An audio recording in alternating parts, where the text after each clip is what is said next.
The cleansing of the temple is a story that most of us know pretty well. After all, it's included in all four of the Gospels. Now, few events in the life of Jesus are recorded in all four Gospels, but there's a couple of differences between today's Gospel from John and the other three.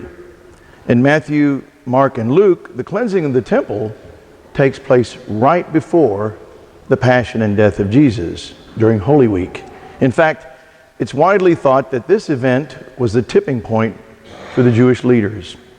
By his actions, Jesus was proclaiming the authority to criticize the abuses of the commerce going on. And all three Gospels include this interpretation in their version of the cleansing of the temple. And after this, the leaders became more determined than ever to see that Jesus was killed and remove the threat that he posed to them. John chooses to present this cleansing story much earlier in Jesus' life. And John's gospel is the only one where the Jewish leaders question him. They ask for a sign.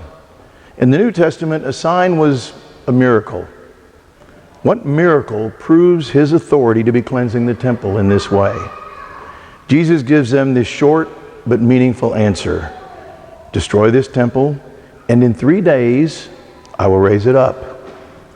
We see that John has a different motive and a different reason for including the cleansing of the temple so early in his gospel. Well, let's look at this reasoning and maybe be inspired by his message. The buying and selling, the commerce that was going on, was not really the problem. Because to offer the required sacrifice, pilgrims either had to bring or buy the animals of sacrifice. It was actually a good and a service necessary to have the opportunity to buy the animals right there near the temple. The temple area, not inside the temple, was at times a proper place to do this, especially when it was so crowded during Passover. So what was the point that Jesus was making? He was presenting himself early in his ministry as an agent of change. And in John's gospel, he makes that point early in his ministry, and right in the place that was the very heart of Jewish faith and worship, the temple. For the Jewish faithful, the temple is where they went to experience the presence of God. Humanity and divinity came together. Jesus is angry at those who make the temple transactional. It's reasonable to assume that in the Jewish tradition, that buying of the dove and sacrificing it to God atones for their sins. There was a transaction taking place. I offer an animal for sacrifice and God forgives me. It's as if my sacrifice is buying God's mercy. But Jesus was establishing a new covenant. His covenant was not and is not transactional. Love is not transactional. It's merciful. That's why Jesus quoted the prophet Hosea when he said, I desire mercy, not sacrifice. In the temple that day, he was foreshadowing this new covenant that would do away with animal sacrifice altogether. As important as it had been in Jewish history, that kind of sacrifice would no longer be necessary. He came to be the final sacrifice on the cross that Paul talks about in his reading this morning, or this evening. And it creates a paradox, a deliberate paradox that allows us to refer to Jesus as the Lamb of God.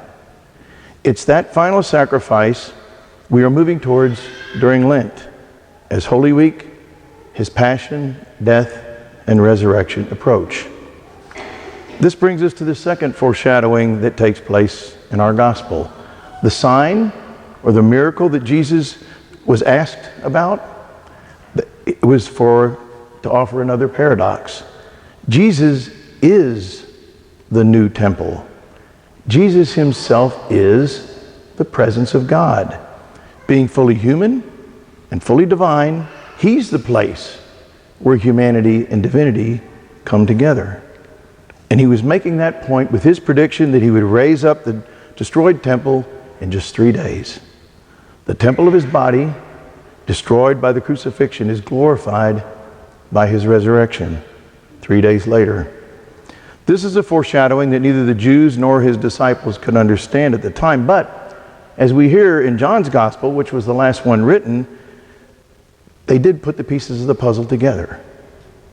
And we benefit from this knowledge, especially every Lenten season, as we take our journey and apply these lessons from the past and apply them to our own lives.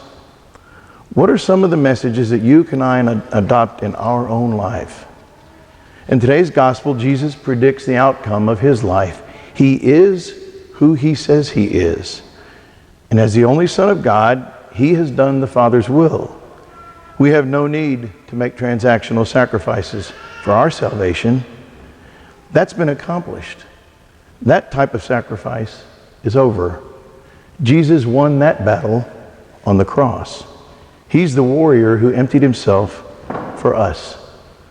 This is the length, the height, and the depth of his love for you and his love for me. Pause right here for just a second. Take a deep breath and think about that. Let that sink in. What does this mean to you? How does this message affect the way you live your life? Jesus has saved you. He's saved me. So now what? Now what is your response?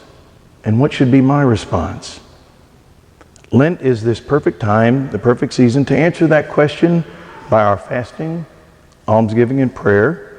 It's a perfect time to quote Psalm 116. How shall I make a return to the Lord for all the good he has done for me? The unselfish and loving response to this now what question is the desire to join in and participate in God's love. We are called not only to receive it and accept it, but to give it away, to share this love with others.